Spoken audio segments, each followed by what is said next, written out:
Welcome into Why So Sidious, a nerd podcast. We are on TikTok, Instagram, X, and YouTube at Why So Sidious Pod.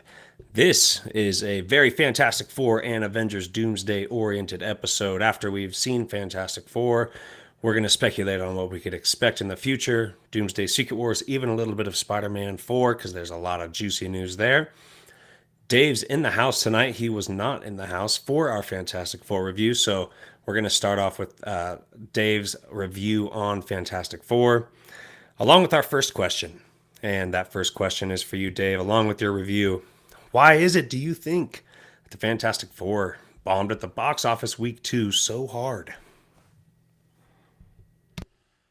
Yeah, very interesting. Not what I was expecting. Thanks for having me on. A long-time listener, first-time caller. I was very surprised by this. My only thought is I'm thinking, okay, so everybody who was really excited about it went and saw it right off the bat. But you didn't get that typical, because it got great reception. I was getting nothing but good reviews, even from people who weren't big MCU fans and never really rate MCU movies high. They were like, okay, no, they did it on that one. Like, they did a great job. Like, it was getting great reception. So I don't know why the numbers plummeted the way they did. I really am kind of at a loss. And my only thought is, no, there's nothing that's dropped that would take its thunder away. It would have made more sense if that happened to Superman, but I'm unsure on this one. Yeah, man, it sucks. It Um, sucks. yeah, Because it was a very strong no, it's opening fine. weekend too. It was almost 200 million opening weekend, and I think it's at like, let's see here, it's at 378 total over 2 weekends. So that's not horrible. That's Not almost bad. Still pretty good, yeah. It's just yeah. weird that it dropped so low. It's like the Fantastic Four is cursed, man, even if they have a great movie. And even Captain Well, America and Thunderbolts, those were both. I mean, Captain America was solid. Thunderbolts was pretty good, and neither one of them performed well at the box office. I feel like it's more of just a superhero fatigue, maybe Marvel just the deal. brand newness of Superman, because that's at like 550, almost 600 million now.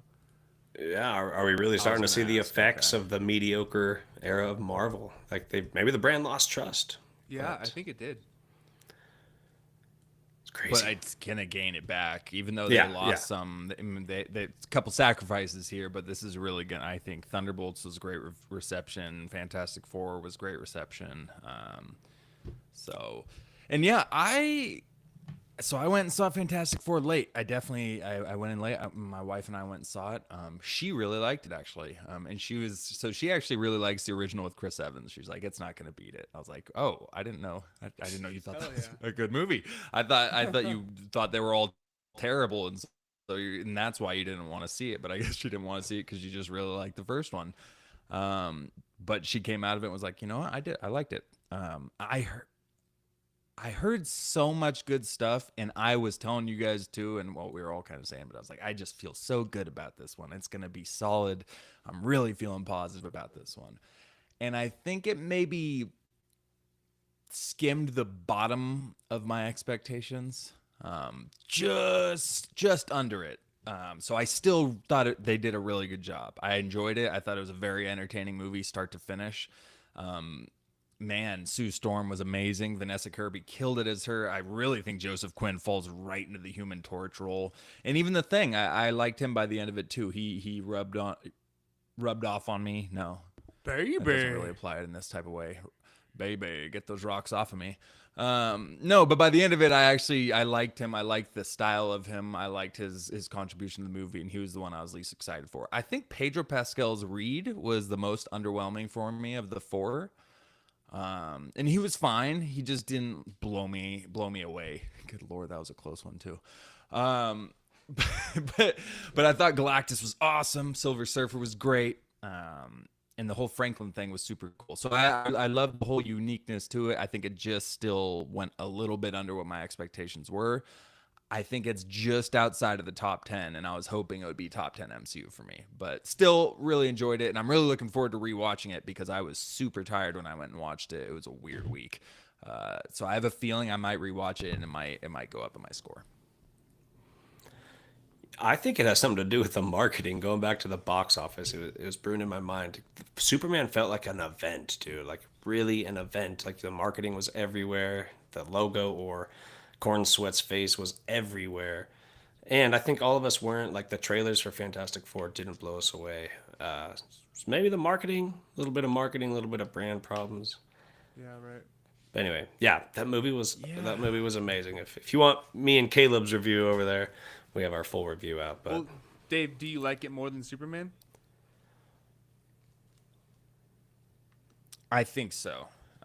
Same. Yes, I do. My rating was higher. I think Superman, I had like a 7.9. I think Fantastic Four would probably be in the 8.2 to 8.3 type, low eights, but Superman was under an 8. So, yeah, I think it was. I really actually, I might go watch it again while it's in theaters. I'm kind of I'm down. itching again. But yeah.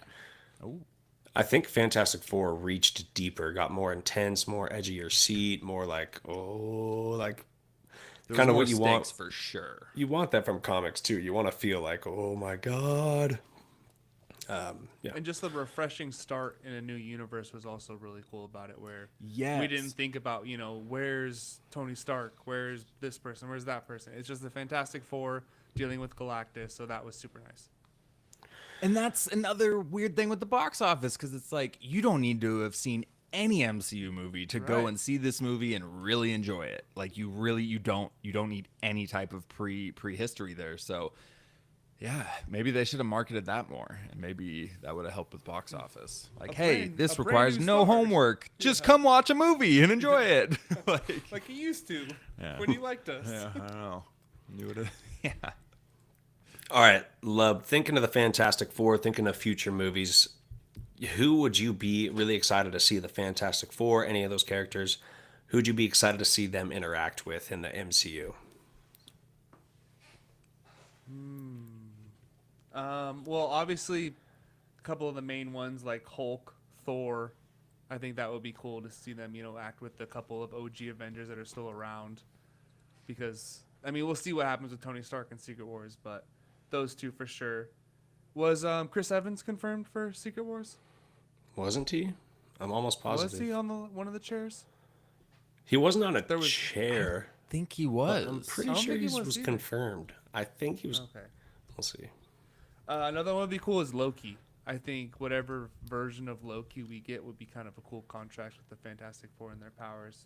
And then also the Thunderbolts. I feel like just kind of like that kind of, because Contrast. they kind of became a family in their own way throughout that Thunderbolts movie. And they're kind of this like Suicide Squad, built together family that's starting against this like, goody two shoes, do it by the books, Fantastic Four, So I think the contrast would be really cool between the two of them, the two teams. Yeah, they're dark and the rogues and the heroes, the cherished. So that's a Right. good contrast. How about you, Dave? I would like to see the Guardians run in with them, but more specifically Rocket and the Thing. I think they'd have some fun interactions there. They kind of got some similar styles to them there.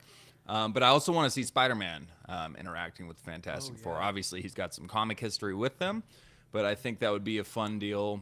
And I will say, I don't want Pedro to try to be the new daddy, the new Tony Stark to Peter. I really don't want to see that happen. Oh, no. I'm already hearing and seeing these things that Pedro Pascal is the new Robert Downey Jr. of the MCU, and I don't agree with that.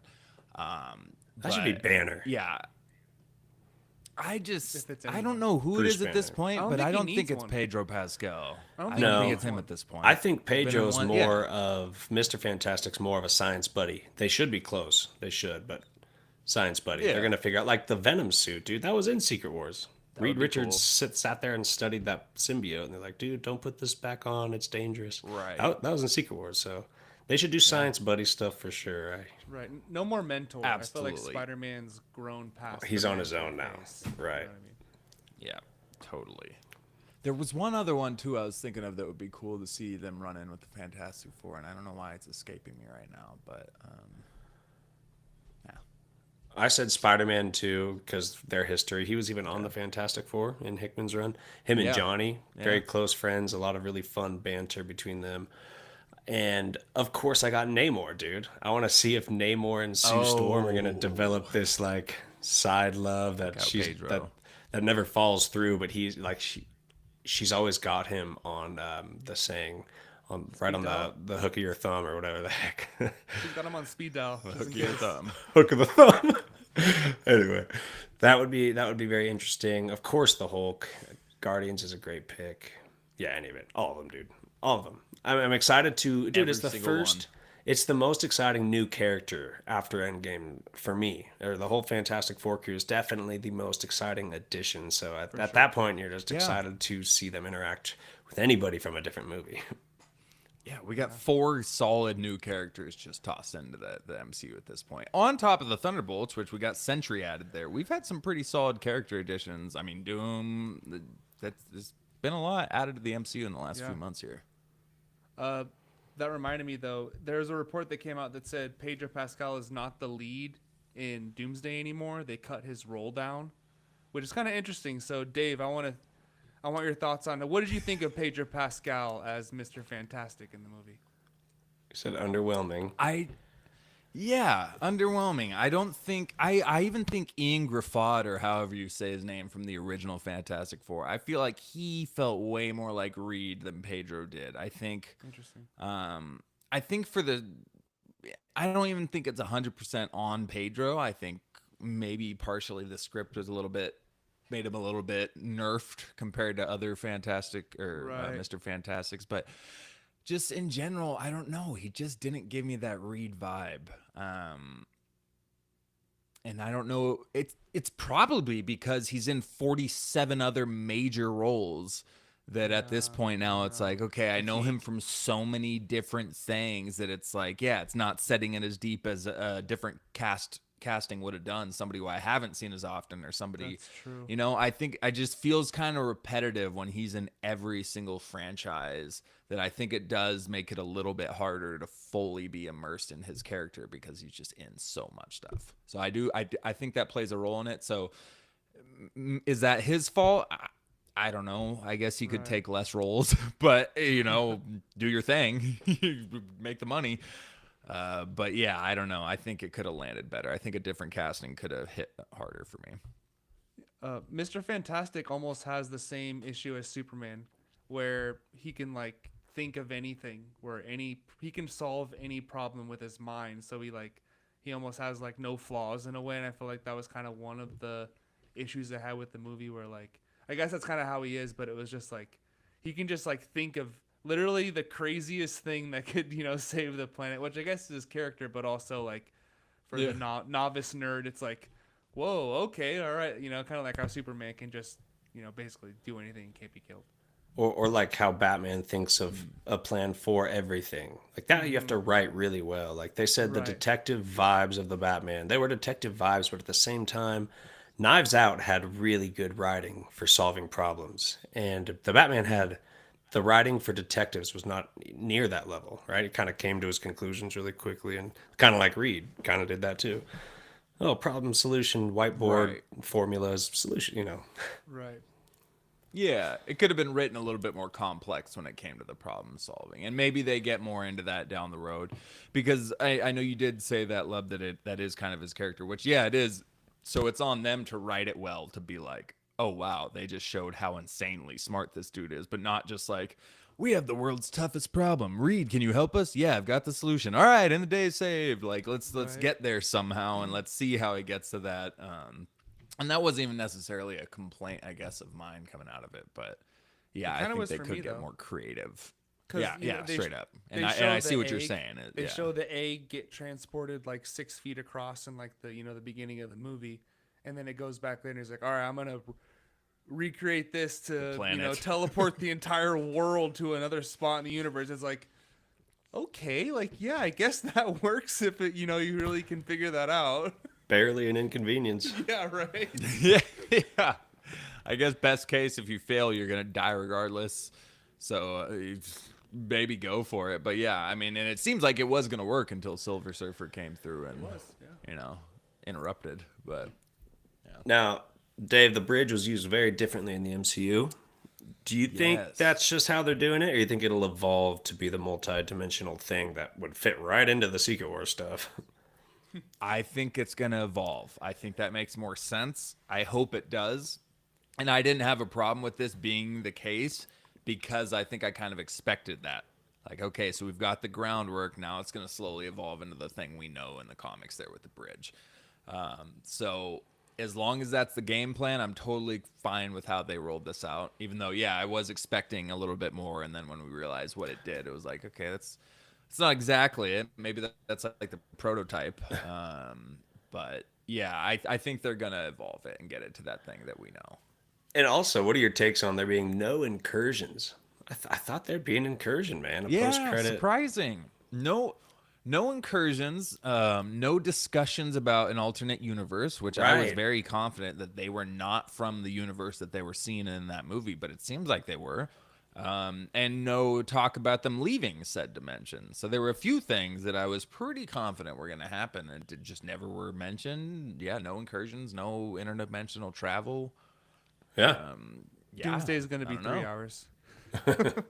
Yeah. They got some explaining to do. Right. They totally do. All right, love. Yeah, Let's get nerdy and speculative. This is a fun one. Let's think of a scenario, any kind of scene, fight, anything that'll happen in Doomsday, leading up to Doomsday, Secret Wars. Something crazy that you would love to see. Something that'll probably not happen. If you have anything like something that. that probably won't happen is what Right. they said, right? Okay. So mine is the X-Men versus the Fantastic Four. How sick would that Oh, be? that would be sick.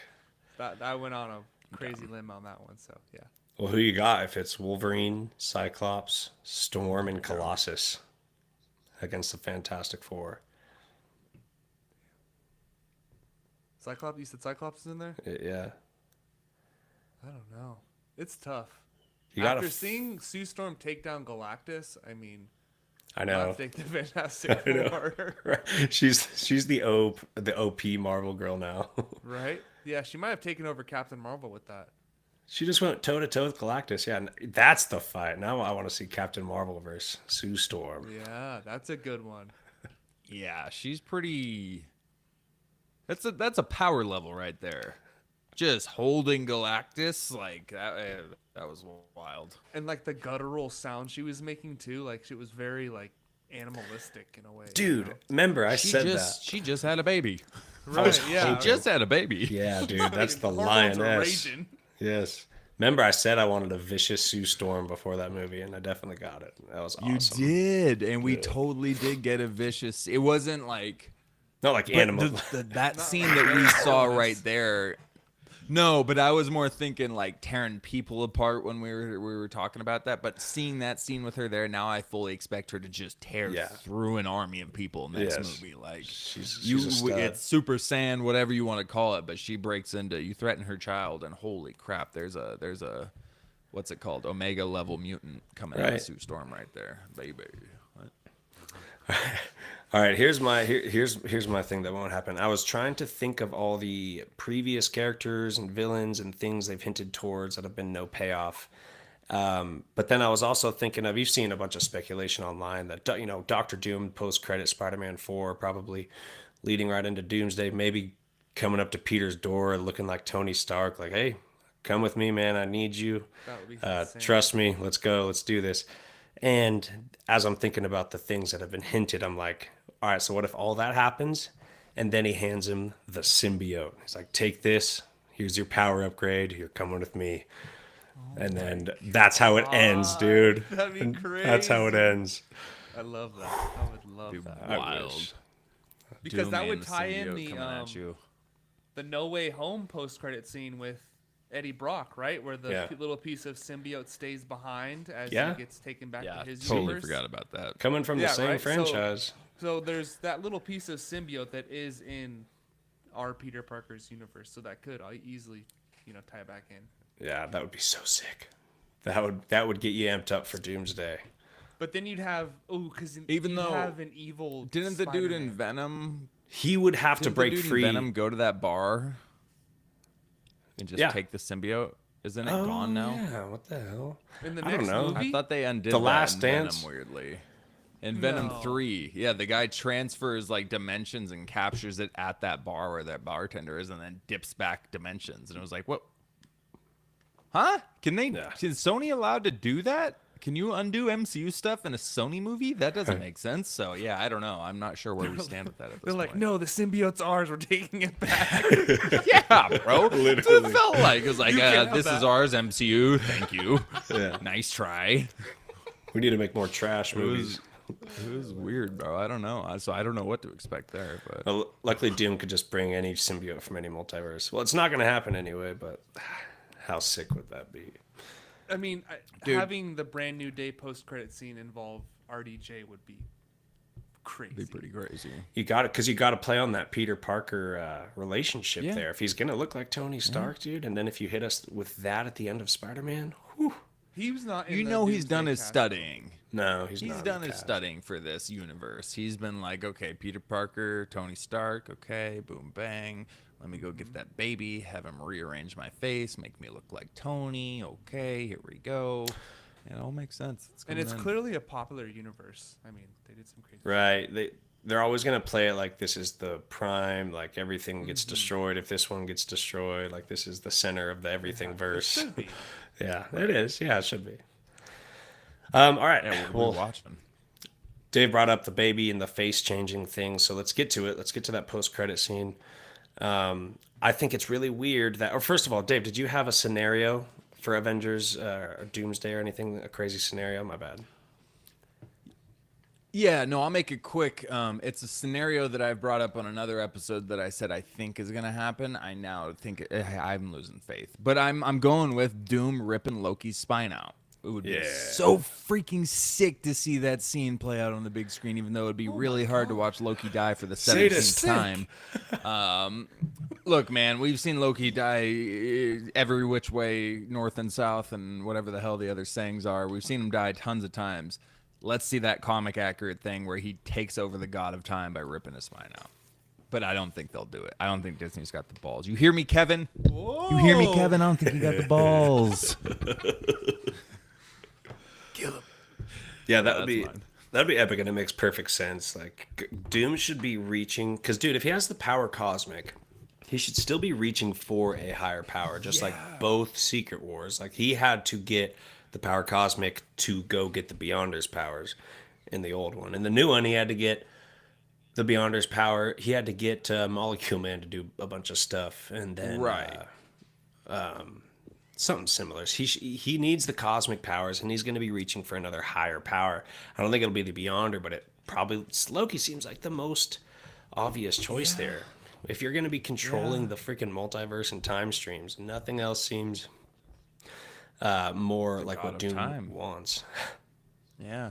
Dude, but yeah, the power cosmic, okay, I mean, I guess that's what we're rolling into next. But like straight up said that exact phrase in the movie, and then Doom's coming after the baby there. Like, what did you think about that? Like that was crazy. I know you kind of already talked about it in the episode, but Yeah, no, that was my first thought. I was like, nuts. that answers a lot of questions. Like, does he want Wanda's powers? Does he want the Sentry's power? Like, it's the baby. So that's actually a super cool route to take, I think. It's crazy that Galactus wanted it so bad and knew about his existence already. Because Doom, like I said, in the 80s Secret Wars, that's what he did. He stole the power cosmic from Galactus, and then he went up and killed the Beyonder. So, yeah, I think there's a pretty clear path there. And it was cool. It was cool. Even though the Doom mask, like I said, looked completely like a cheap mask you could buy anywhere. That was the only part about it where I was like, what? I don't know. And also, just the fact that he was showing the baby his face, doesn't that seem to mean something? Like, it's not just, oh, I'm going to take my face off so this baby's comfortable with me, is it? Because he would just run up, grab him, and leave if he needed. I don't know if he'd be worried about him crying. It seems like he was showing him his face, like, change my face. You have the power. I hope something. it was for a reason. Right. Something. Yeah, I'm really hoping. I'm hoping it wasn't like just a lame like, hey, here's his mask. Take a look at that. It's Doom's mask. Like showing it to the camera, because he definitely held it out to the side where it was almost showing it directly to the camera. But God, I hope there was more to it than that. So, the face theory makes sense, dude. I really like that. I like the whole RDJ face theory with Franklin being able to do that. But that power cosmic and everything that he mentioned, that was huge. Totally agree though. The cape, the mask, everything looked like a cheap Halloween costume. It was kind of weird that they really didn't put a lot of effort into that. I was actually expecting him. more. And it was actually RDJ. Yeah. That's what they said. Too, you know, so Oh, really? yeah, that's what they said. I don't know. Which I find it even. Yeah, I don't know, dude. Then why not show his Why wouldn't face? you in show his this? face then? It was unless it's part of the story. There, we're gonna go back to that scene and be like, this is what he was doing at that moment with Franklin and his face and his mask off. Right.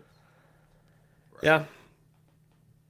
All right, then that leads perfectly into then why would Doom come to the 616 and mix it up with what do you think the first Avengers meeting with Doom is going to look like? Like, are they going to go travel out to the multiverse and find him? Is he going to come to the 616? Maybe he wants vibranium or adamantium. Yeah, how do you see that first thing going, Lub?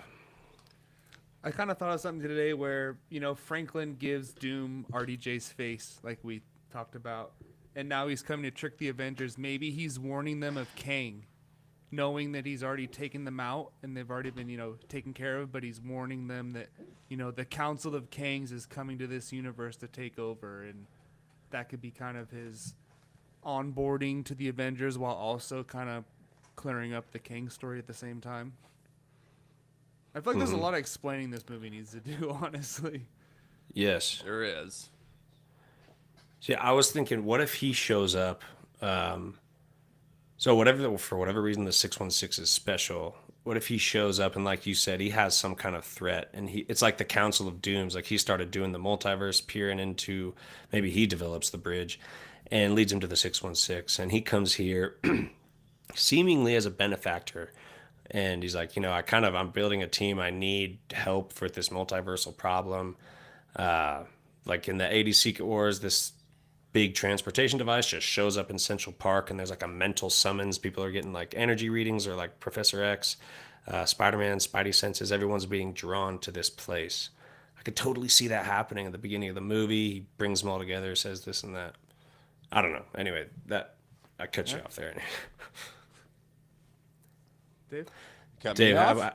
no, I cut Love off and then just went into that whole thing. I don't think I was talking.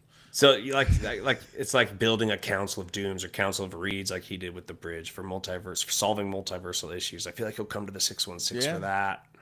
You don't think That it's makes just sense. the Fantastic Four though coming first? You think Fantastic Four probably arrive first? That's a great question. Yeah, who arrives first, Doom or F4? We're sitting here assuming that it's the F4 in the ship, maybe thinking it's Doom in the ship. I'm gonna go with it's the Fantastic Four. I'm gonna go with it's the MI. Right. I guess they should. Escaping. Right. But it's weird that maybe Doom takes the baby and goes like multiversal traveling, and the Fantastic Four are just trying to follow him, and they pop up in And they our come ask universe. 616 for help. Yeah, if they've ever seen Doom before, I don't know. Right. Because it's kind of weird that Thunderbolt's post-credit scene. Ooh, what if they want to gather the Infinity Stones? Sorry, Dave. Gather the Infinity Stones and like fix it with this. I don't know. They're like, no, we've already been through that. We're not doing that again. That's kind of what I was gonna say. I think maybe he's coming to this universe because whether he's already met up with Loki or whatever type of power he's got at this point, he was able to detect, monitor something. He knows this universe has been messing with the multiverse. Like there are so much multiversal action coming out of the center of the 616 here. The Time Stones, Doctor Strange's multiverse of madness, No Way Home. All these different things are happening with multiversal issues stemming from the 616. So my thought is he's detecting that. And he's going, okay, this is where it's happening. This is the spot to start whatever the hell his quest is at this point. Or he's going to them to like you said, JD. He's detecting that, and now he's going to them for help with the multiversal problem. But I think there's going to be something there because man, they've been messing with stuff for a while now. Somebody's going to notice. Right. Okay. But there has to be a way to tie the Fantastic Four into the 616 as well. Of course. Yeah, I'm really starting to think they show up in their ship and then that's why I'm kind of pissed that we didn't even hear Doom's name or Doom's like Reed Richards, anything about that, because if they come to 616 and they're like, oh my God, Doom has the baby. Well, we have the post-credit scene, so we saw Doom This that green one time. dude. So at least there's that. We get it. There's panic. They need Right. help. So that's fine. You could do that. And I bet you that's probably what's going to happen. Early on in Doomsday, they show up and they're like, we need help. Find the baby. Exactly. Yeah. And I think the same thing, and maybe even again to add into that, I think Doom comes with the baby to the 616, going to whoever to get help with a certain thing, and then the Fantastic Four follow him to that universe. And then they meet the Avengers, and they're like, have you seen a baby who has insane powers and a guy in a green cloak? And, maybe a little bit more detailed than that. Yeah. Another thing, what if that higher power he's reaching for is the TVA? So he needs a power cosmic so he could take over the TVA, and that's how he becomes so powerful. But that would just mean taking out Loki Right. anyway, wouldn't it? I guess it's the same Yeah, thing. it would lead to Loki. I know without Kang, it does kind of feel like the TVA was kind of pointless now. So it will be kind of cool to get them back in. I think I think it'll better be important. play into something. Right. Yeah. I'll be disappointed. Like I could see him getting the power cosmic, going to the TVA, and immediately wiping out the Council of Kangs. Do you think we're still going to see that, or at least wiping out a Kang variant? I don't know if they CGI'd Jonathan's face behind the blue mask. It'd be easy to put Kang in there for an ass whooping scene. 3.5 hours. I said 3 earlier. I think it's gonna be 3.5 hours. This is going to be the longest one yet. It's gonna be longer than Avatar.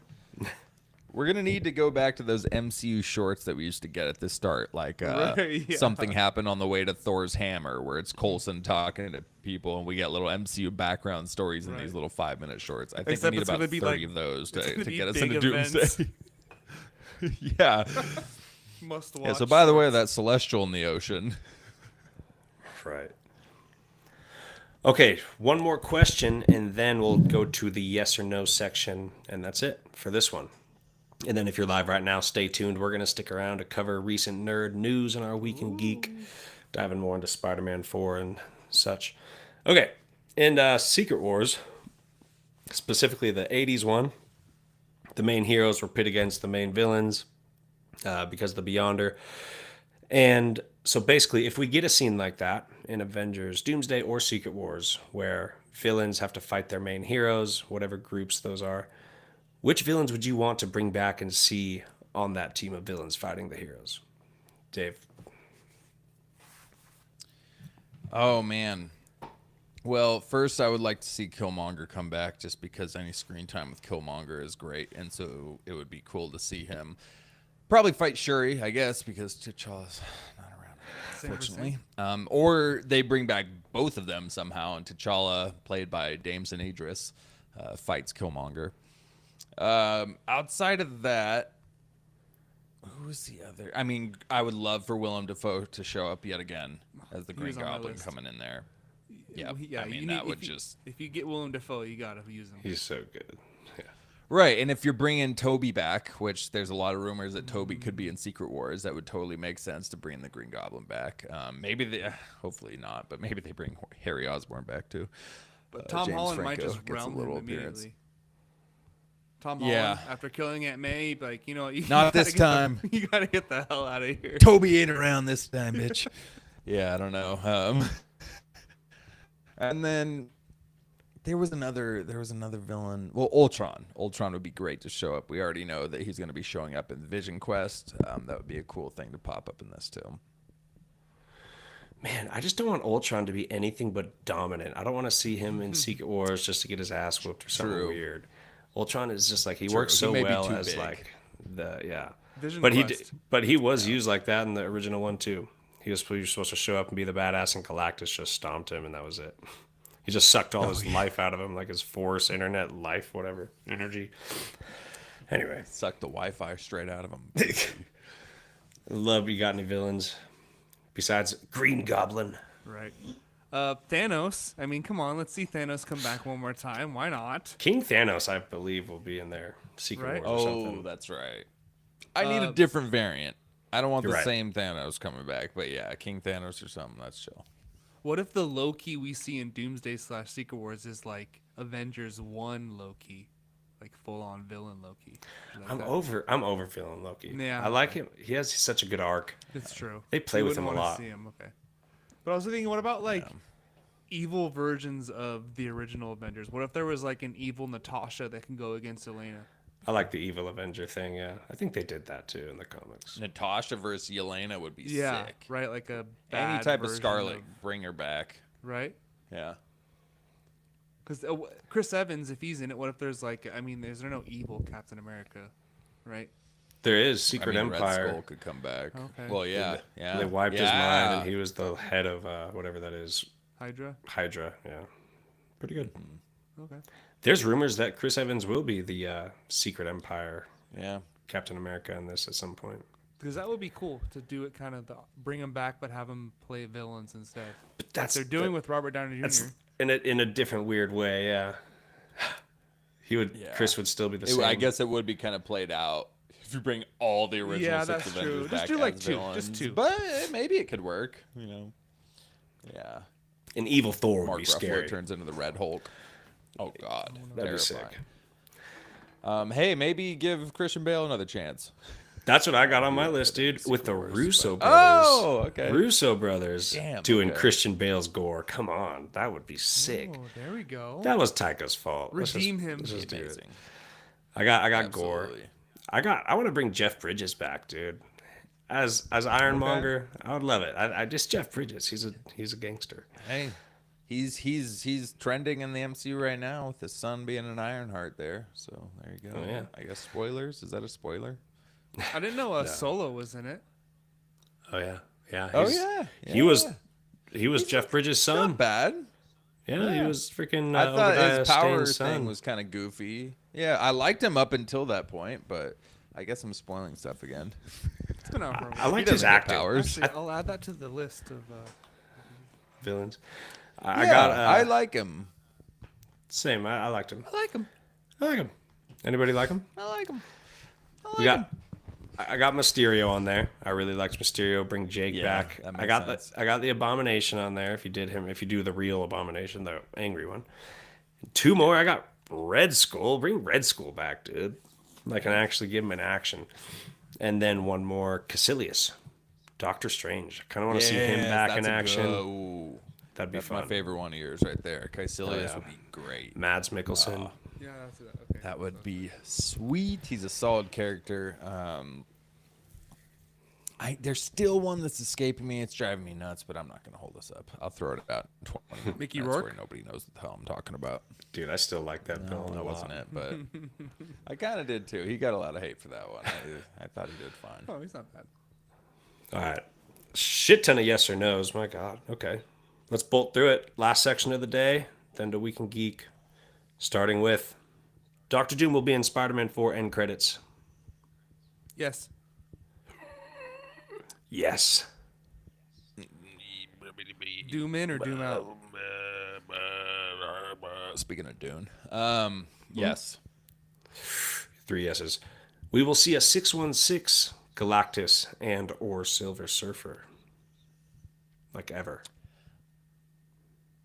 How about this? Every question is by the end of Secret Wars. By the end of Secret Wars. Well, I thought there was only one Galactus, so I feel like that's a trick question. Not in the multiverse. Each universe still has their own Galactus. Really? I thought it was whatever. I forgot what the name of it is. I'm gonna say no because I want to see the Galactus we've already seen before. America Chavez. It could be the same casting and everything. No, I want to see the same one. Come on, let's not do this. It's the same thing. You can do the same one. I think we'll see a Silver Surfer that's not Shalabal. You think we'll see I think Norrin we'll see Rad? Norrin Rad eventually. Yeah. Which, by the way, we didn't really talk about it. I want. Do we? Yes or no? Do we like Shalabal? I Silver did. Surfer. I totally did. Yeah. Okay. Because I was really very thought she ominous. nailed it, and She I was- kind of hope she comes back again. Yeah, too. she was awesome. And they used it Kinda for liked her. Johnny's arc was only doable because she was female. Unless they That's took true. It, took it real far. Well, they could have Disneyfied it, but that was good. No, I liked her. Okay. Anyway, continue. All right, will we see Venom by the end of Secret Wars? Yeah, it's Jeopardy, baby. We will see Venom by the end of Secret Wars. What is no? I'm gonna go with yes. No, I'm I don't gonna go with trust yes. Sony. I don't know what the hell goes Yeah. on. I don't know what she's doing back there. You never do. I'm gonna go with yes. I was hopeful, but I think it's a little ace up their sleeve of Venom Spider-Man. It's probably all the fan images we've been seeing for 3 years. Oh, wait. A symbiote Spider-Man or the actual full Venom character? Let's Venom? go with even just the symbiote on Spider-Man. Okay, I'll go with yes on the symbiote. I just don't know about Venom as a full character showing up. Yeah, which by the way, first yes ever for the symbiote. But can you have the symbiote without Secret Venom? Wars, yeah. Yeah, that's how he showed up. That's how it showed up in Secret Wars. Venom didn't exist for like a year after that. You saw the black thing cover Spider-Man, and he studied it with Reed for a while. He showed up way later. It's kind of cool how that developed. It would actually make the most sense if they did it that way. Right. It'd be like, oh, they did it comic accurate for once. Okay, will we be introduced to at least one new MCU X-Men or mutant, someone that'll stick around, by Secret Wars? I Yes. say yes. Well, we already have been. Beast. Miss Marvel, but someone that'll stick around in the Kelsey MCU. Grammer. It's not Yeah. not extra multiversal, whatever you call it, X-Men, like some Okay, like yeah. a new okay, casting. Okay, got you. A 616 X-Men character, got you. Yes, still. Yeah. I say yes, but in Secret Wars, not Doomsday. I'm gonna go with Yes. no. I think they're gonna focus on the original X-Men for this multiversal stuff, and then we're gonna save it all the new X-Men stuff for after. But I hope I'm wrong because that'd be awesome. Give us one or two. Yeah, I'm going on Secret Wars. I agree on Doomsday. I think it's just going to be original Right, X-Men. yeah. I think Secret Wars they may release the guy or girl or Gosh, animal. all 70 of those people are just in Doomsday? 4 hours. Yeah. Snyder cut. All right. We will hear the name. We will hear or see the name Norman Osborn in Spider-Man 4. Is that a Sony thing too? Have they been holding out? Good question. Good question. Because I feel like This has to Kingpin- end. Sony Kingpin is has almost to. like a sensitive subject for that kind of thing. I think Vincent's good at lying to the public. I think Yeah, I he'll be could in see him Spider-Man. bluffing. He's wise and old and smart. The Sony does have the Norman Osborn rights. Oh wait, that was 3 years ago. Hold on. And we found out that Stupid. Dave Fontaine, whatever her name is, Elaine from Seinfeld, Valentina. bought the Avengers Tower when it could have Right. been the Norman Osborn purchase. So I feel Right. like We're maybe going with no. no, yeah. I'll go with no too. Okay, get this casting. Just buy or sell. Matthew McConaughey as Norman Osborn's Green Goblin. Oh my All god. right. I Spider-Man. think it's so good, dude. I get older, Spider-Man stays the same age. All right. Looking at himself in the mirror. Yeah. Dude, he would do it. He'd be the smart want business guy, and then he would be the crazy evil guy. Oh, so good. Who could Matthew I McConaughey play? officially want a Southern Norman Osborn played by Matthew McConaughey. No, he doesn't have to be Southern, obviously. I'm gonna go. No, with he does. But Okay. We will see flashback origin content for Victor Von Doom in Doomsday. Character development. from flashback it. or origin content. Pretty much, yeah. Going back to his how does he become Doctor Doom, tampering with multiversal to save his mom from the demon, getting his face messed up. Do you think we're seeing his origin in Doomsday? We're seeing at least one flashback, 100%. The Russos have done flashbacks in the past. We thought Thanos and Gamora flashback in Infinity War. I think we saw flashbacks in Endgame. I could see it happening. Yeah. Yes. Yeah, I agree. I agree too. Well, they're gonna have to. That's what they did with Thanos. Yeah. Oh, Okay. Winter Soldier had a flashback too. Yeah. Boom. Stephen. Well, Bucky. so did Civil War. Him killing the parents, I guess, is kind of a flashback. Yeah, Play I it on think the whole every thing. Russo brothers movie has had a flashback scene. Now that I think about it, so there you go. All right, Guardians of the Galaxy will be in Doomsday. No. Peter Quill. Yes. Oh wait, the entire group or just one of them? If we can go with Star Lord, it's probably yes for all of us, huh? I would because it said he's gonna return. Return. He's in it. Yeah. No, yeah. Oh, they his already name- Yeah, his Okay. name is on there, so it has to be. But not the expanded. space Guardians. Then we're not going to see him. They weren't on the list. The rest of the crew. I don't They think weren't they on- showed us 100% of the names though. Actually, No. Chris Pratt wasn't on the list. He wasn't on one of those chairs. Okay. No. But I still think he'll show up. But I don't think the full Guardian squad's going to show up. He's on Earth, like you just said. So I think he'll pop up. Yeah, I think the Guardians story is kind of done. We'll get like a variation. We'll get Star-Lord and maybe one or two, but probably just Star-Lord and Doomsday. And then I bet you all of them in Secret Wars, though. Like, I don't think anyone's left out of that movie, period. And in Infinity War, they brought James Gunn in to do the Guardian scenes, didn't they? And I don't really see him breaking away from the DCU right now to do some Guardian scenes. Right, I don't know. right. I think his hands are a little full, so I think maybe just Star-Lord. Yeah. Maybe Chris Pratt could produce the scenes. He's versed by now. Okay. I trust him. Spider-Man 4 will be the darkest Spider-Man movie yet. No. I think the last one kind of was. I think it could be.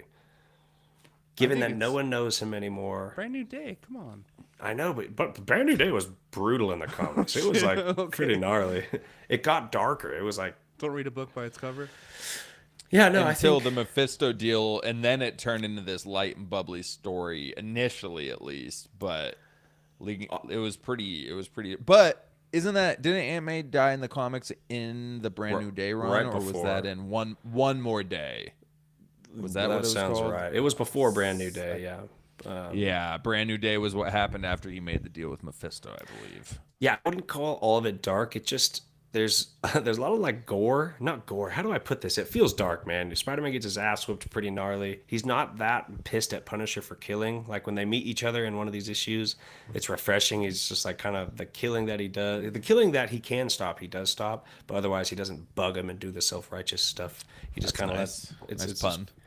But I think with Punisher in there and a grounded Spider-Man and the fact that he doesn't have anyone close to him, like friends, family anymore, I think this will be the darkest Spider-Man yet. And the MCU has been getting crazy dark as well. And they have, It has they've- been getting more serious. well, and they've also given us so much animated Spider-Man content recently. Friendly Neighborhood just came out. It's almost like they're filling the younger crowd cup.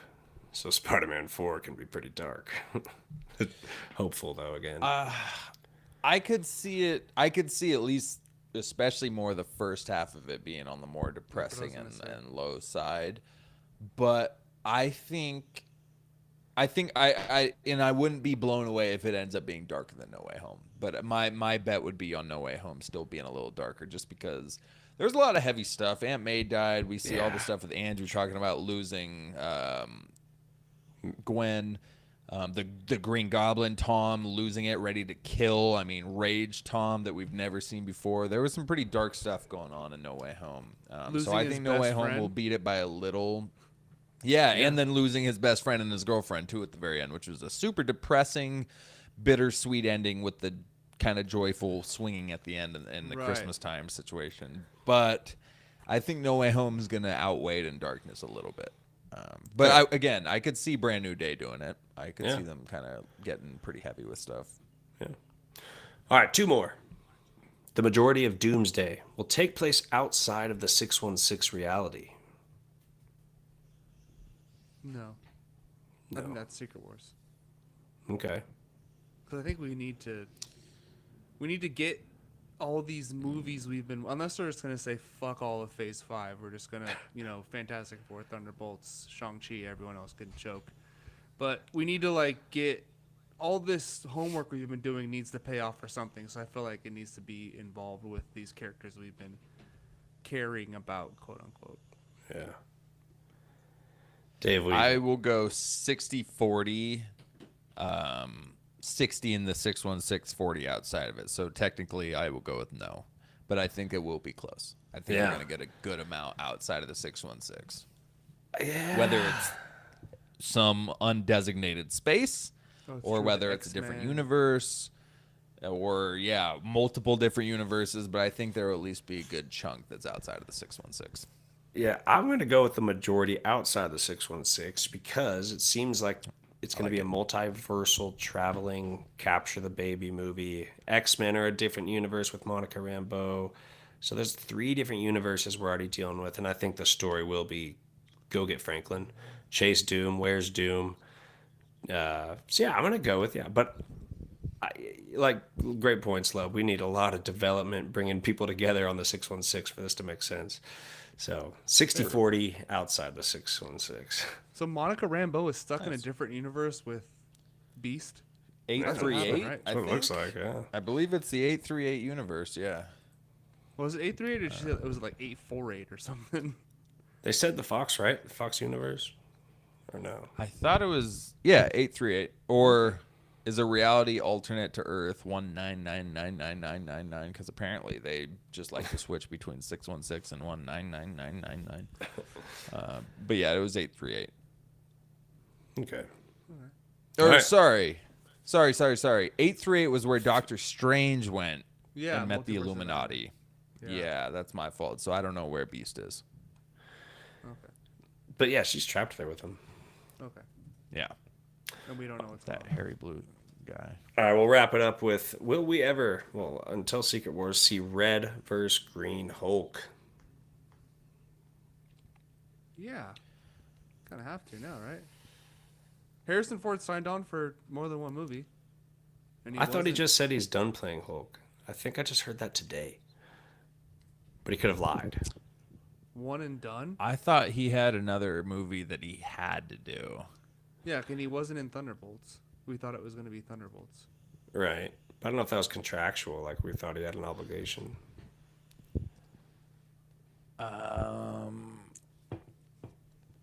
That's hilarious. Didn't seem to be a terribly difficult acting proposition, Harrison Ford says about the Red Hulk character. Yeah, I thought he said he wasn't doing Red Hulk anymore. You could just do I'm the not voice. seeing Yeah, it should be easy, right? anything like that. AI is ass. Well, the voice, he doesn't even speak as the Red Hulk, so he doesn't even need to do that. Oh, yeah. The Red Hulk didn't say a damn word in that entire movie. It's just mocap is all you need to do. Yeah. Yeah. But, that could look shitty. You think you could... It might be really expensive to make him look really good with AI. It's true. Give him like 10 minutes. I'd Easy prefer they don't. Yeah, stay tuned for our let's- next Week in Geek for that Harrison Yeah. Ford. Yeah, there you go. I was going to say something about AI and practical, but that's also coming up on our next Week in Geek, which is coming up soon, so I'll save Yeah. it for that one. All right, well, that wraps it up here for all this speculation with Fantastic Four, Doomsday. And if you're live, stay tuned. We're doing our nerd news up next. If you are not live listening on Spotify or any of the other podcast apps, thank you for tuning in. We'll see you next time on Why So Sidious, a nerd podcast. We'll go fill up water.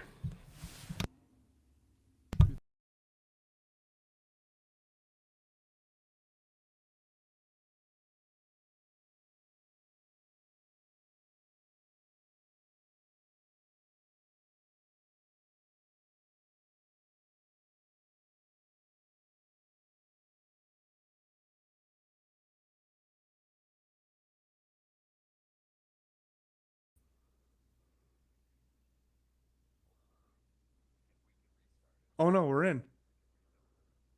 Oh no. But it doesn't show you. Are you out there, YouTube audience? Oh, there he is. Oh wait, Dave's here.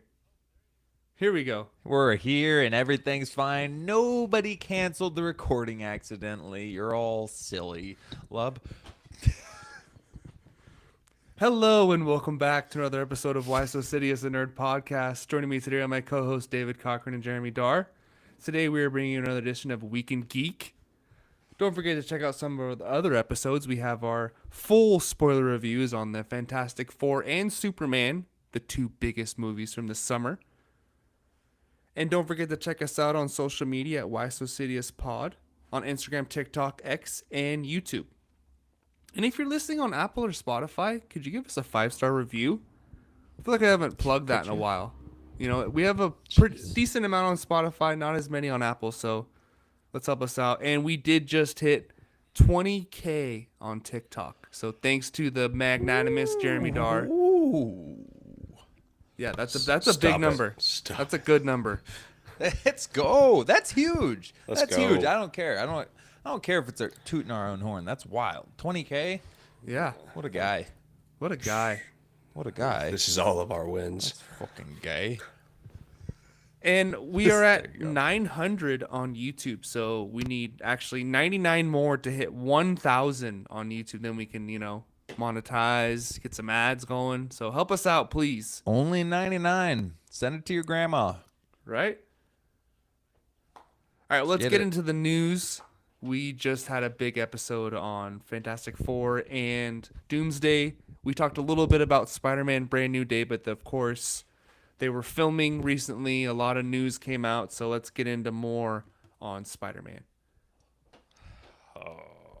And the Punisher special wrapped filming. So how do you guys feel about that at first? We get John Bernthal coming back in Daredevil, Born Again, and now he's going to be in Brand New Day and his own special.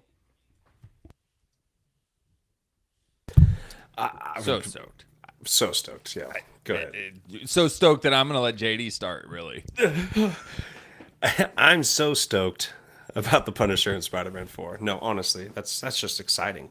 So we had confirmed street level, which is what we've been asking for this whole time. Thank God. The Hulk being thrown into the mix feels very weird, very strange, I don't know what's going to happen there. The science buddy part makes the most sense to me without the Hulk, but we'll see how that goes. I would love the Hulk to be a chance for Marvel to show the fans how powerful Spider-Man really is. He does not have to hold back against the Hulk, so I think there's something that could really be done there. But we're not talking about the Hulk. We're talking about the Punisher. I think the Punisher in this is also a little bit weird. The Punisher Because special. As exciting as that is, the special that will be special. But let's talk about the special thing. Is he was in Spider-Man 4, so you don't want him to be watered down too much. I said it before. I think Bernthal wouldn't sign on if they watered him down too much. So I think they're going to balance it right. In a PG-13 movie, though, I'm sure they could do something. But that's very exciting to have that contrast and darkness in Peter while he's actually going through his own kind of dark, confusing times. So I don't care how he's included, but the Punisher in there is very exciting. Do you think the special is going to be more of an origin, or do you think it's going to be like present day leading into the events of Spider-Man, or is he going to be dealing with the Kingpin lockdown? Like, what's the special going to be about, you think? I hope it's not an origin. We've already seen the origin multiple times in every movie that we've seen of Punisher and in the Netflix special or in the Netflix series, which this is technically a rough continuation of the Netflix series.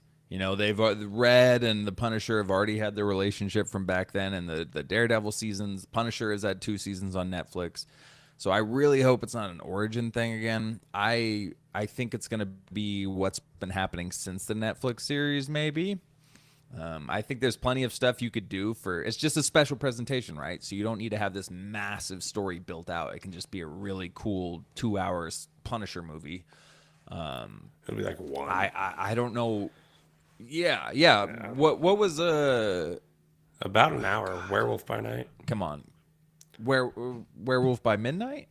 Something like that. Was it by night? Werewolf by Night? Yeah, that was about an hour or so. So around there, something like that. Like, there's plenty of stuff you can do to just give us awesome John Bernthal Punisher content. So I'm stoked on it just because I love him.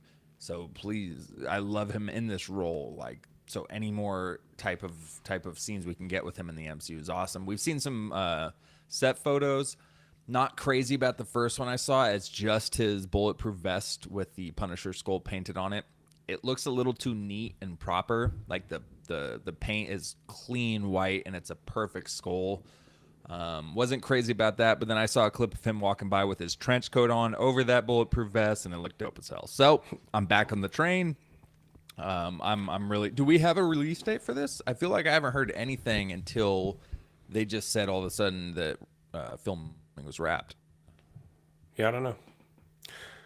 One thing I could see this if they go back, not as an origin, but there's an arc called Born where it's just his days in Vietnam. And that comic is telling you that he became the Punisher in Vietnam because he had to just slaughter a large group of people and he was caught by himself. and like it almost hinted like the devil like got into his damn soul and allowed him to become the Punisher. Not like he made a deal like Ghost Rider, but an hour special. If you don't have like a Punisher story that's relevant to the overall MCU or whatever, I feel like that would fit in an hour special. Frank in Vietnam. Which I don't want it. So it would have to be Iraq because of the modern day stuff. Of course, right. But you've seen the Punisher season 1 and 2, right? Have you seen both seasons? Yeah, of course. Because we get an episode where it's a flashback, like the first half, and it's this gnarly ass mission where it sounds like exactly what you're describing, where he just goes feral and is literally tears apart an entire battalion by himself, just gnarly, crazy stuff. But even that being said, if we did end up getting a war zone type Punisher like that, showing his military background and then leading into something, I'm not going to be mad at it. Even though I'd prefer to see something else, I have full confidence that they'll make it dope as hell no matter what they do. So if we get an Iraq Frank showing different aspects of his character and how it got there, I'm fine with that. I feel like they just good call. They did that already, kind of. I feel like they just do a quick flashback to see his, wife and daughter die, probably, or like a.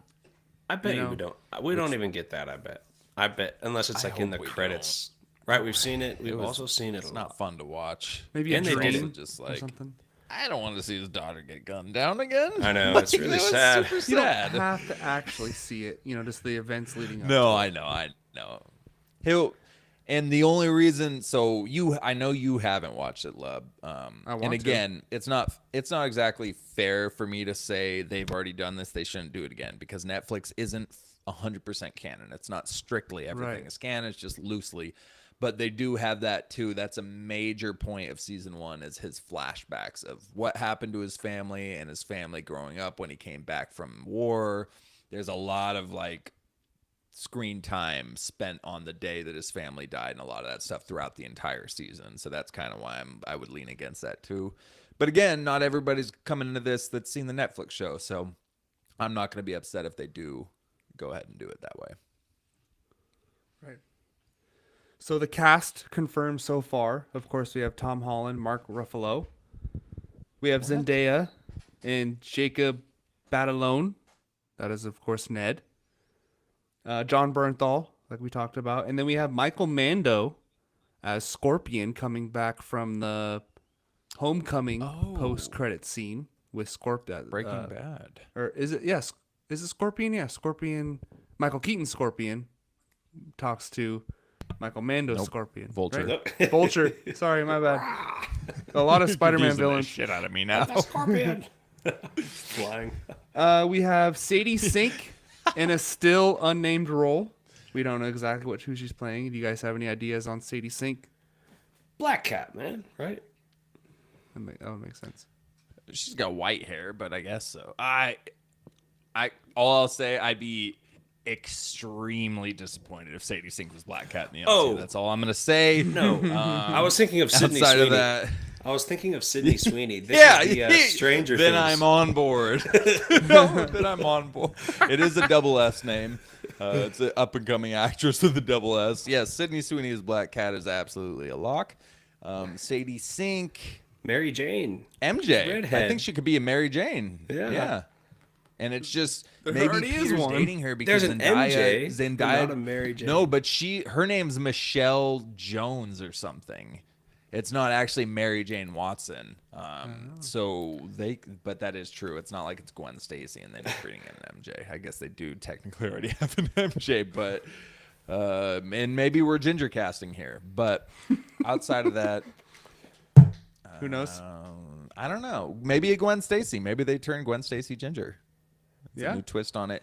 But I kind of have a feeling it's going to be a weird love interest of his while Zendaya is no longer in his life. Or at least a really close friend that they have this awkward tension where they kind of want to date, but Peter always remembers Zendaya, and Sadie Sink's like, what's up with this dude? He doesn't like me. I feel like we got like exactly CGI, AI, quantum computers. They could color her hair blonde. Gwen Stacy. Well, they also have hair dye and wigs. They could do it pretty damn easy. That's what I mean. They does don't have a even lot need of freckles. computers. They could just paint her hair. Yeah. No, I think she's going to be some love interest or at least very close friend of Peter's that has an awkward will they won't they feel to it. And it's also crazy she's 23 years old now. I feel like Stranger Things has taken so long to finish. Everyone is a full-on adult. Like, what? It's been 10 years, dude. You can't start a show with 8-year-olds and finish it 10 years later when they're in college. You'd be like, it's only been 4 years. That's a very developmental part of life. Anyway. So a report came out from The Hollywood Reporter saying Spider-Man, Punisher, and the Hulk will all fight one another before figuring out who the real bad guys are in Spider-Man Brand New Day. So the rumored villain has been Mr. Negative. So how do you guys feel about... This is kind of a classic superhero trope where, you know, the good guys fight each other and then find out who the real bad guy is, right? JD? Man, a long time ago, I posted something on TikTok, most wanted MCU interactions we never got. And Spider-Man and Hulk was on that list. So I'm just really excited to see it. Dude, if they fight each other, that's just going to be awesome. Like I said before, Spider-Man doesn't have to hold back. He could max him out, see what he's made of fully. And that's exciting. Now, where does the Punisher fit into that? I don't see him doing well against either of them, except...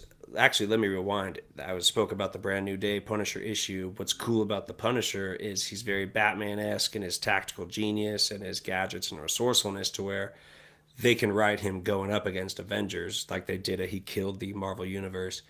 And he did that pretty good in this Brand New Day. Like Spider-Man was going to bug him about something and he just immediately captured him, webbed it like... I don't know, he's super resourceful. So if you're going to throw Bernthal into that kind of role, where it's like an Avengers level Punisher, like your Batman-esque, super resourceful, but non-powered guy, I think that could play really cool as well. Like he would outsmart Spider-Man and beat him a couple times because Spider-Man didn't expect him to do anything that efficient. You know, Bernthal in that kind of the Punisher shoes would be really cool. Yeah. Lub kind of swayed me because, I was kind of on the side of, okay, he's just going to shoot at Spider-Man, and Spider-Man's going to dodge the bullets for a while and then take him down and be like, dude, what's your problem? But Lub did kind of be like, well, you know, what if we see some strategic stuff coming out of him? And absolutely, Punisher has some really cool strategic scenes in his show on Netflix and in the comics. He's not just some big, dumb brute who fires, you know, guns at people. He's smart. He's a strategic kind of mastermind in a way. He is an absolute military type of just all-in-one. So we could really have a chance for Daniel Destin Critton, I believe his name is, who did Shang-Chi. He's doing this movie. We could have some interesting opportunities for him to see some really cool, unique, fun scenes with the Punisher, kind of tricking Spider-Man or tricking the Hulk, you know, or both. But my thought on the Hulk, I feel like he totally doesn't fit. But the only saving grace of it is what JD mentioned, and that is giving Spider-Man a chance to just unleash on somebody finally. And we finally get a gauge on Spider-Man's strength, which has been something that's been up in the air for so many of his iterations. Like, how strong is he actually? And a lot of the comic stuff and whatnot, they show him getting pretty damn unbelievably strong. So that one aspect sells me on it, and I'm kind of down for that. Because I got to be honest, I don't really enjoy Mark Ruffalo anymore. He kind of annoys me. No. Almost every project I see, I even saw him in Mickey 17. He drove me nuts, which I guess I get it. That's the point of his character. But in the MCU too, Infinity War, when it's just Mark Ruffalo, terrible. He's just annoyed the hell out of me. Even Endgame, when he's Professor Hulk, he's been annoying me. And I don't know, there's just something about Mark Ruffalo that is just not rub me the right way, and so it doesn't really get me stoked that he's going to be in the movie. That's I hope just it's a limited role. The writing, I think, is what's going on there. He was totally fine probably in 1 and 2. I liked him in Avengers. Yeah. It's just a terrible arc for the Hulk. It's the problem. Do you guys think we will see though, like a Savage Rage Hulk in Spider-Man 4? God, I hope so. Yeah. Why bring him in? Exactly. I don't need more Professor Hulk. I don't need another mentor. What are we bringing Hulk in for? But I feel like it's going to be 22 Professor for me. Hulk. I was gonna say, because what do you do with the raging Hulk for an entire Spider-Man movie? I think Mr. Negative makes him freak out. I think maybe Mr. Negative is the reason Savage Hulk comes back at all. And just for a scene. And I think I think for Splits some him up for Professor Hulk.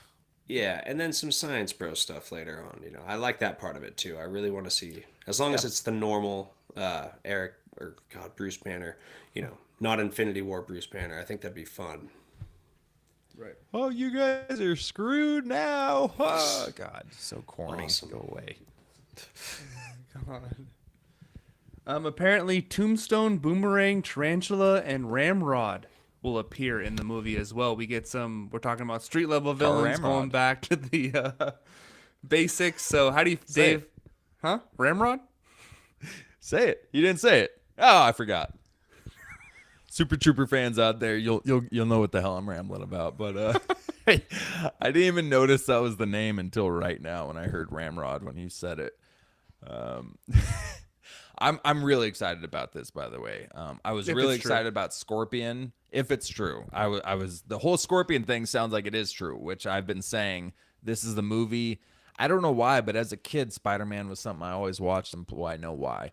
But when I always watched and played Spider-Man, I don't know why that Scorpion always stuck out as a villain so much to me. But I just always remember him from my childhood growing up, and I've always wanted to see a dope movie iteration from him. And we got the tease for it, and so I've been saying, like, this is the time, bring Scorpion in. So I'm stoked on that. But Tombstone is another one for some reason sticks in my head. He was in the Spider-Verse movies, the Sony animated Spider-Man movies. He's one of Kingpin's henchmen during that movie. So that's interesting. Tarantula could have some interesting aspects. He's got some stuff in the comics where I'm wondering if they're going to dive into kind of his storyline and that stuff, kind of a savage type of spider character. I don't know anything about Boomerang and Ramrod. For a while when I saw that, I was like, oh, Captain Boomerang. Nope, that's DC. I don't know who the hell Boomerang is. So those two I don't care for, but I think it's exciting just because it reinforces that Spider-Man street level thing we're going to get. Yeah, aesthetically, look, if you picture Green Goblin and Doctor Octopus, then you picture like a Scorpion, nice, modern, good quality looking Scorpion. He fits right into the rogues of Spider-Man, so he deserves that place on the big screen, right? So that's exciting. I think he's, just a henchman. I really think it's Mr. Negative kind of controlling things. And that sounds like we're going to get a lot of cool little battles with Spider-Man and a lot of different characters. It reminds me of the Spider-Man 2 game. That's Mr. Right. Negative, right? Yeah. Spider-Man 1. Is it 1? Yeah. Spider-Man 2 was Venom and all that. Oh, that's right. Yeah, Spider-Man 1. Yeah, so Mr. Negative is a good villain in that game where he really messes with Peter, but he uses kind of Aunt May and stuff against him. So it is kind of really cool to see a Spider-Man that really has nothing to lose, where no one knows him. He has no family members left. He's kind of by himself, where if he does go full rage against Hulk, I mean, who's going to stop him, right? Yeah, I think he's in a mental state that just leaves a ground to write darker storytelling for a Spider-Man. Like when Spider-Man's without his friends and family, and that's where you find Dark Spider-Man. Right. So we got some clips of the first stages of filming with him swinging around, the no CGI, classic swinging through the city, and also the suit. So it is kind of funny how the suit always changes a little bit from the last movie to the new one, where, they give this new suit at the end of the movie, and then the next movie it's changed a little bit by then. But it does have some like No Way Home vibes where he's kind of mixing Andrew Garfield and Tobey Maguire. So JD, did you like the suit? Did you like the kind of practical effects they're doing? It didn't jump out to me as like a really great suit or anything, but I don't care too much about it. I really don't, it doesn't change the movie. I love a great suit, when you see your like Civil War Black Panthers and stuff. This one doesn't seem to be his best. I couldn't tell you which one I like the most. Maybe like the end of Homecoming. You have to see the final product though. Yeah, I got to see the final product, see it in action. It's fine, man. Don't have strong thoughts. Dave? Yeah, I thought it looked pretty awesome when No Way Home ended, and he was swinging through the nighttime and the snow, and we got more of a royal blue color to it than the navy we're kind of used to, kind of more classic look. I thought it looked awesome in No Way Home. Then we got that close-up showing the raised webbing, which is a Tobey Maguire special, and I love that. I think Tobey's is one of my favorite Spider-Man costumes. I think it looks dope. The Spider-Man logo, the raised webbing, all of it just looks badass to me. I don't know if it's because it was the first one or not, but it looks amazing. So I was like, oh, this is going to be sick. And then we got the reveal, which I think was AI or CGI or something, with Tom Holland in the new suit. Didn't really do anything for me.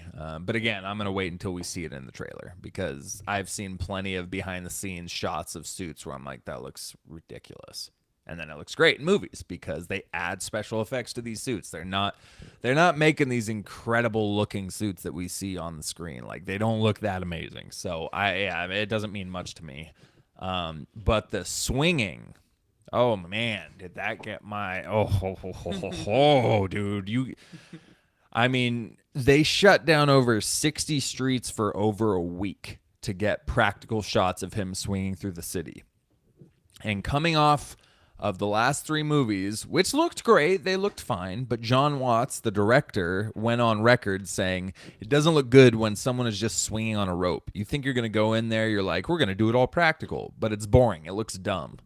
Well, sir, may I just say that you look dumb. You've got a dumb face, and I think this is going to look great. So I'm glad we've got a Spider-Man director who's ready to go practical with some of this stuff. Of course, you're going to use CGI, but the fact that I think it's just the fact they're putting in that effort, man. We're seeing them shut down city streets like that to get realistic shots.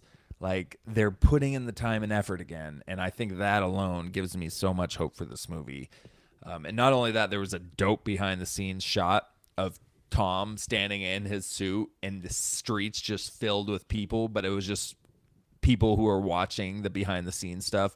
It looks like it's a part of the movie, but it's just a behind the scenes shot, and it was just like, that looks epic. I think I have nothing but high hopes for this movie, but that whole practical effects thing just gets me so excited. It's a dream come true, dude. We got street level, which I was praying for, and now we've got practical effects and Punisher. What could I ask for at this point? Nothing. Oh, I just need to see the movie now. Like, I could not ask for anything else at this point. And as a Hulk glazer. Maybe Tobey Maguire. Got the green jade in there. Oof.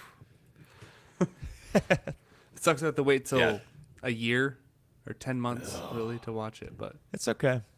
That's all right. I feel okay about that for some reason. I think I'm going to be ready.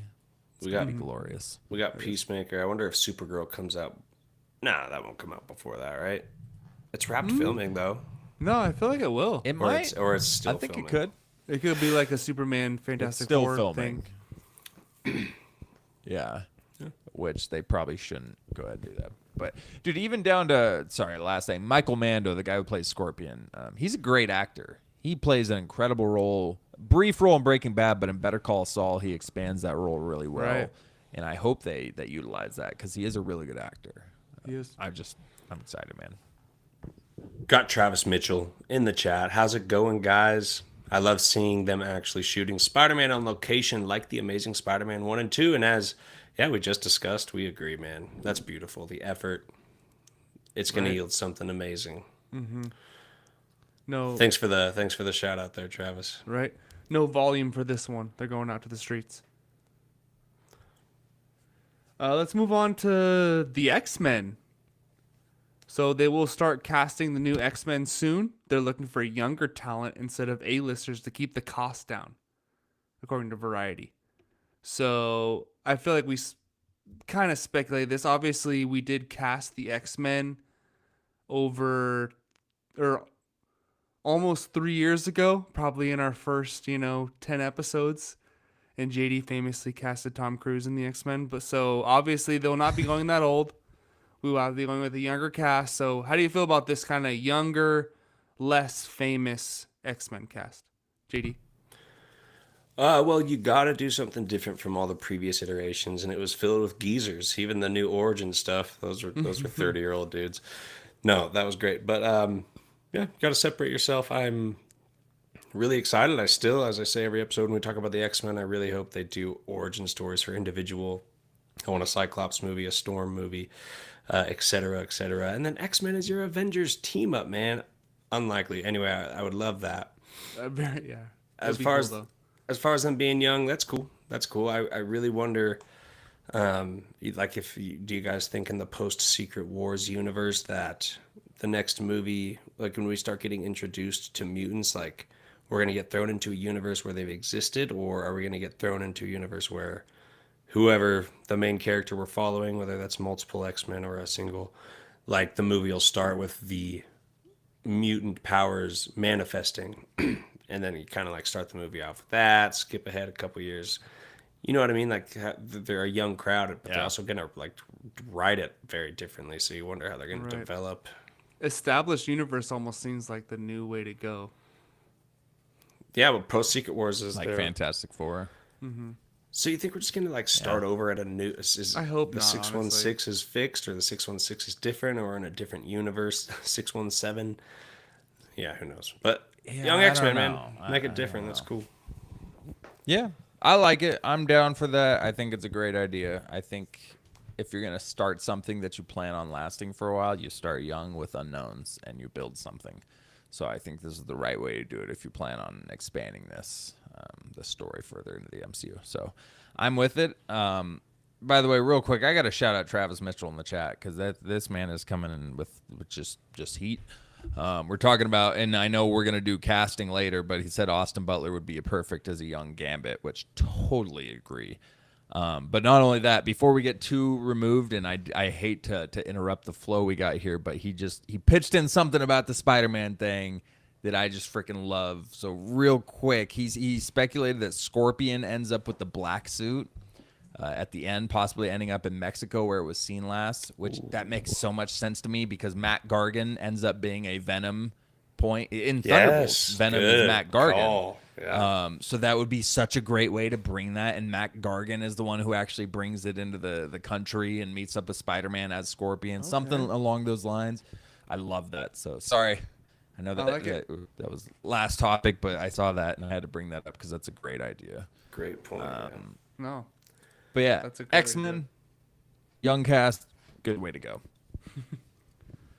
Ryan Coogler's ideas for Black Panther 3 are gaining excitement within Marvel Studios. So the real question here is, are we recasting T'Challa? Dave? I don't think you can. He's dead. I mean, I guess an alternate universe, T'Challa. But they literally had his funeral and everything in the MCU. So the recasting thing at this point just makes me feel like it's not really recasting. It would just be a variant at this point. But yeah, I could see them. I know the highest speculation is Damson Idris, who is just an F1. He's Franklin in Snowfall. Seems to be a pretty good actor, which I could see that as an alternate universe T'Challa. But 616 T'Challa is gone, so I don't see a recast happening there. Right. Yeah, because how would you picture no, sorry, I was thinking of someone who wouldn't even be named T'Challa coming up the ranks. Great warrior, sure. He's like, yo, dude, we like you a lot. Be Black Panther. But that's not T'Challa. The other thing is the son, you created a new T'Challa, but he's too young. He can't be the Black Panther. That's true. But so I don't see them casting a new T'Challa for Black Panther 3. I think they stick with Shuri. And what they did with Boseman's passing after probably already having half the Black Panther 2 written to that point, they still made a great Black Panther 2 in my opinion. I think I even like it more than the first one. I love that movie. Whoa. So I think now I don't hate that take. I like it. You already established your Black Panther, and now you don't have that obstacle of a death. So you could write a smoother Black Panther 3 with Shuri as your lead, and it should be better than the second one. That's fair. That's fair. I mean, that's fair. I don't hate it. All right, well, we're done with Marvel for the night. Let's move on to Star Wars. Huh? Anyone? So Comic-Con was this last weekend, I think. And obviously it did not make waves like it has in years past. A lot of what Marvel and DC released was just comic book stuff and, Marvel's rivals and stuff like that. So, but George Lucas made his first appearance at Comic-Con ever. And he is opening his own museum, which is kind of cool, where there will be the first ever character drawing of Flash Gordon from 1934. There's some Peanut comic sketches, original drawings from the first Iron Man comic, original ink splash of Black Panther, a life-size Naboo starfighter, General Grievous on his wheel bike. Original concept art for Indiana Jones. Vintage comic issues from Marvel and DC. A mythology exhibit with Egyptian, Greek, and Roman gods. And then there's just other like galleries and theaters and stuff. So kind of cool. George Lucas open. It'd be kind of cool to go to one day. Get to go to the George Lucas Museum. But that was kind of cool. You know, he. Is it by Skywalker Ranch? Where is it? Probably. Lazy son of a bitch. No. Whoa. Nah, it was cool to see him there though. But the big news that came out a couple days ago: Matt Smith has been cast as the villain in Star Wars Starfighter. He was supposed to be a young Palpatine in Episode 9. Obviously, they made a lot of changes with that movie and whatever was going on in that. But so we have Ryan Gosling. What? I didn't know that either. He was supposed to be a young Palpatine in Episode 9? Mm-hmm.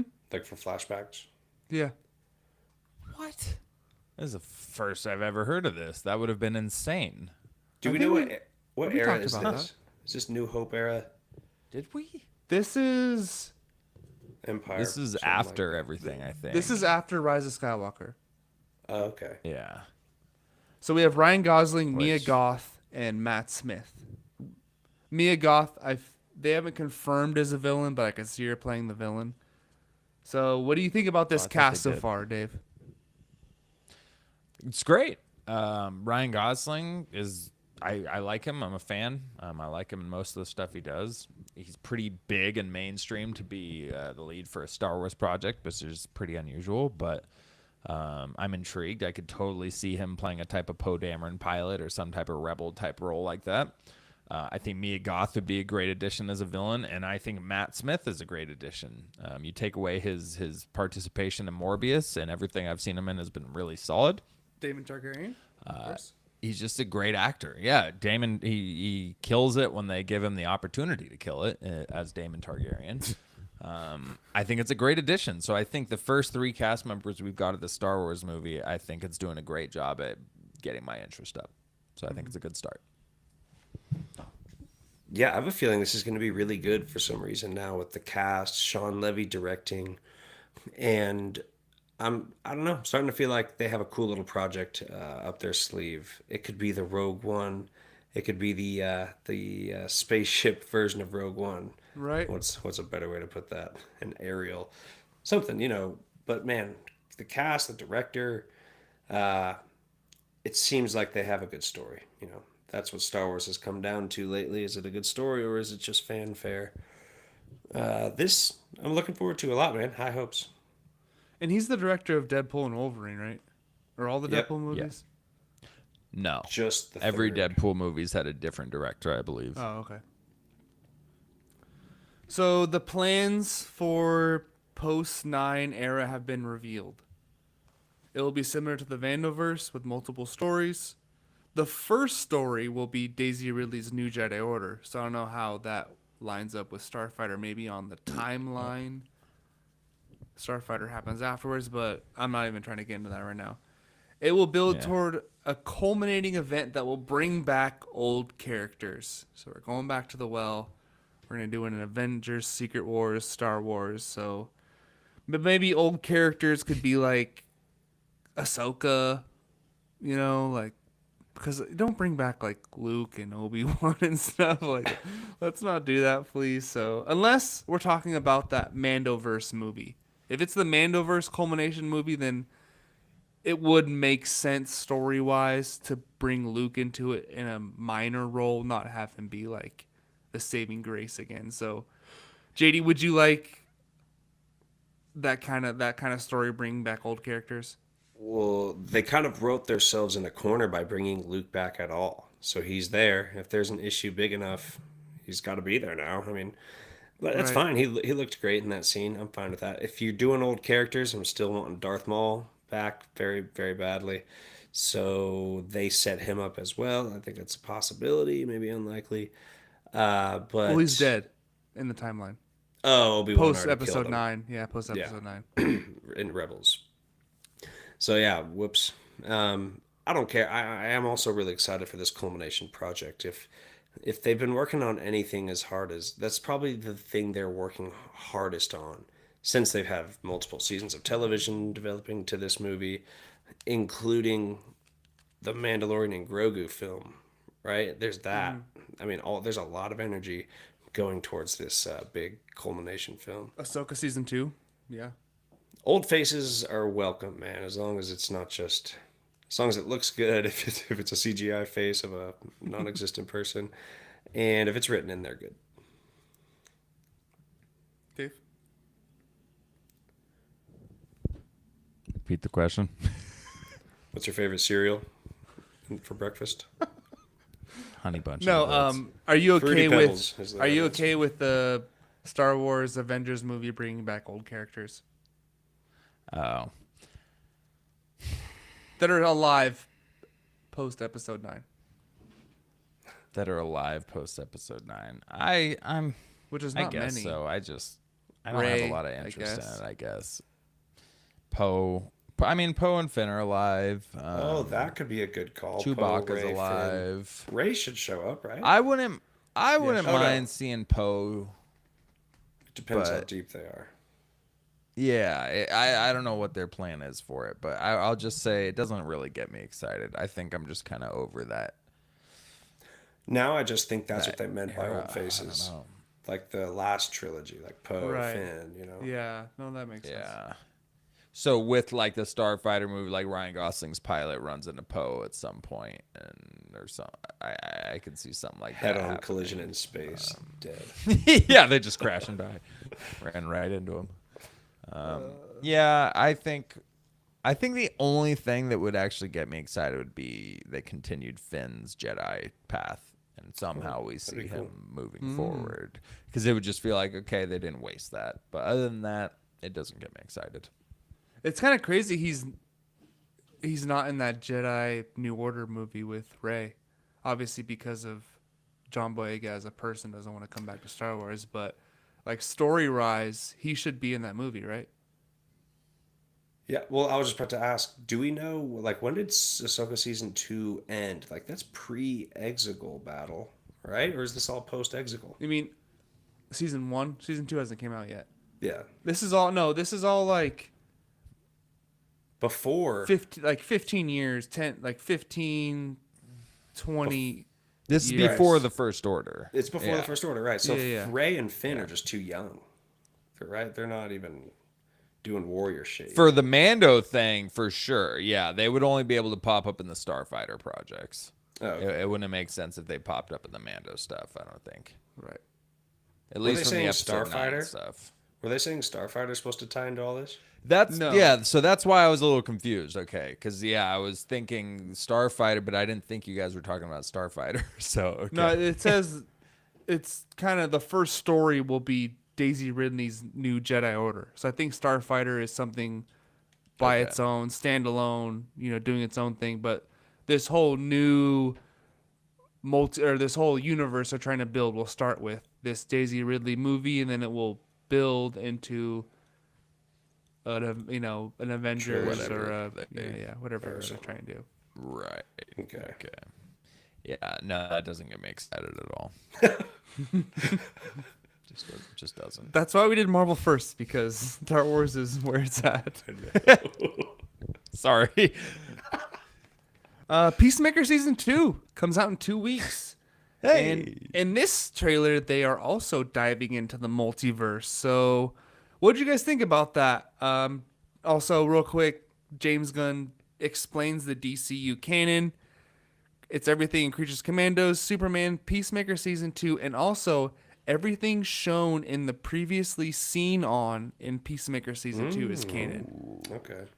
Okay. And that's everything not a they bad way to talk do it. about happening in the old DC universe becomes canon. So if they mention an event that happened before, that is canon. So it seems like they're gonna say everything but Henry Cavill and Gal Gadot showing up at the end of Peacemaker season 1. Right. But what did you Dave, what do you think about them going multiverse? Do you think that's explaining Peacemaker season 1, or like I feel like they're trying to like branch these two universes with the season? Based on the trailer, I weirdly don't think they are trying to branch. It feels like a different thing. And if it was any other project, I'd be a little annoyed. I'd be like, okay, so we're starting off this DCU thing, and we're immediately multiversal right back at it where Marvel just crawled out of, or is still crawling out of. But it's Peacemaker, and so I don't have a problem with it. I think I trust James Gunn. I think it's going to be used in a good way. I think it's going to be used in a contained way. I think the whole multiversal aspect is going to be contained in this season of Peacemaker. I don't think it's going to have DCU ramifications for a lot of the multiversal stuff, and I'm fine with that just because Peacemaker is just pure entertainment.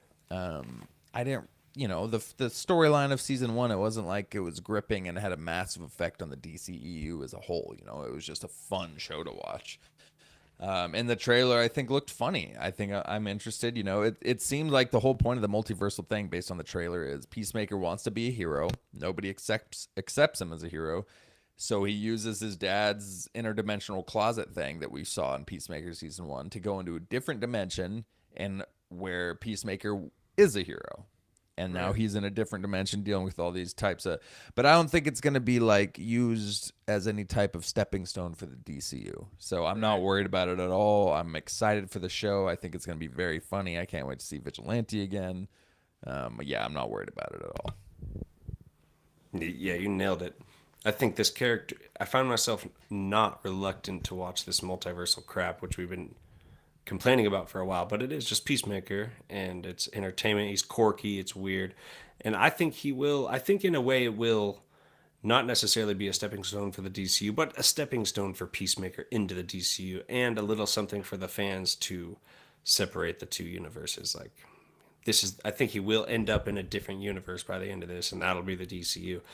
Maybe his dad and him flipped. Like, his dad's super nice, cares for him, and he like abuses his elder dad, and he kills this Peacemaker, and now he treats his father really good, and he gets that love that he wanted because his father was abused by his son, and then it's super happy. That's kind of beautiful.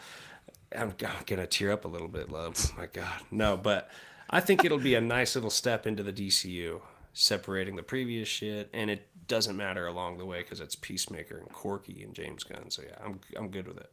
I feel like they're gonna make fun of the multiverse in a way. They'll probably do a couple jabs. Yeah. Mm-hmm. So yeah, very excited. I can see that. We will be covering the show. I don't know about every single episode, but definitely a couple episodes reviewing that season. Yeah.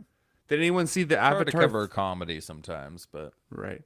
So. Did anyone watch the Avatar 3 trailer? Dave? Yeah, I did. It showed during my Fantastic Four viewing. Oh, right. Same. I'm not a huge fan of Avatar. I thought the first one was one of the most overrated movies in a while. And it was fine. It was so hyped up that I think it was just insanely overrated. I liked the second one more than the first. And actually, to my surprise, even though I think James Cameron sucks, the trailer for this movie got my intrigue up. I think I'm probably going to see it in theaters based on the first trailer I saw. I liked what I saw. It looks beautiful. I mean, it really does. It looks incredible. Right. So, yeah. I just watched Avatar 2 for the first time last weekend. Never got around to watching it. And I liked it better than the first one as well. The kids were surprisingly not annoying. They were all had like good characters to them.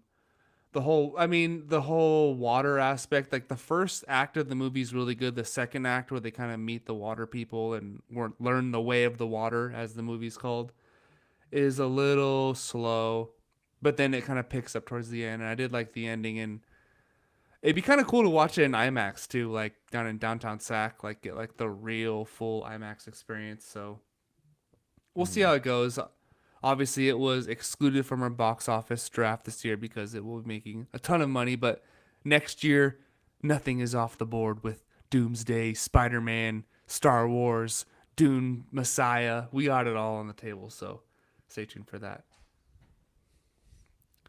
I think that about wraps it up for this episode of Why So Sidious. Thank you for joining us on another edition of Week in Geek, and we'll see you next time. Thank you. Damn it, Bob.